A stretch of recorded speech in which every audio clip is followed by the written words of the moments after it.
on ne cesse de répéter tout le temps les mêmes erreurs, quoi. On va passer d'une joie immense au mois de mai à si on n'en prend pas 5 contre Strasbourg samedi prochain, ça sera cool, quoi. En termes de résultats purs, ça n'a pas forcément d'incidence majeure, ni en termes de confiance, parce que l'impact confiance pour l'équipe, il est plutôt sur la saison passée. Le fait de monter, vous arrivez avec un capital confiance qui est quand même assez intéressant dans une division supérieure. Je rejoins Jérémy sur le côté inquiétant, c'est qu'à mon sens, on était sur une Ligue 2 assez faible l'année dernière. On est quand même monté un petit peu, même si ça a été une immense joie à la fin, ça a été un peu tiré par les cheveux par rapport à l'effectif et la qualité qu'on avait, et qu'on me paraît, en tout cas à la ligne d'entrée dans ce championnat de Ligue 1, comme à chaque fois avec le FC Metz, avec une équipe qui est plus faible en Ligue 1 qu'en Ligue 2. Personnellement, sur le papier, l'équipe de l'année dernière me paraissait plus armée pour jouer en Ligue 1 en n'ayant même pas le niveau, parce que perdre l'essentiel et le majeur joueur de cette équipe-là, qui, je pense, on prendra conscience cette année de ce que représentait Mathieu Hudol dans notre équipe, mais aujourd'hui, rien que par sa perte à lui, on s'est largement amoindri.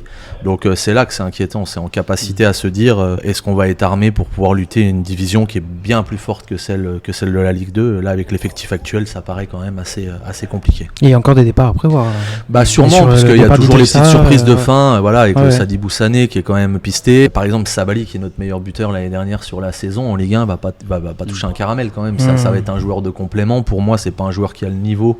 Il va exploser dans chaque duel quand il va arriver dans une défense de Ligue 1, donc ça va être assez difficile. Ça parle de prédiction, on va y aller, mais à mon avis, on ne cesse de répéter tout le temps les mêmes erreurs, quoi. On va passer d'une joie immense au mois de mai à si on n'en prend pas 5 contre Strasbourg samedi prochain, ça sera cool, quoi.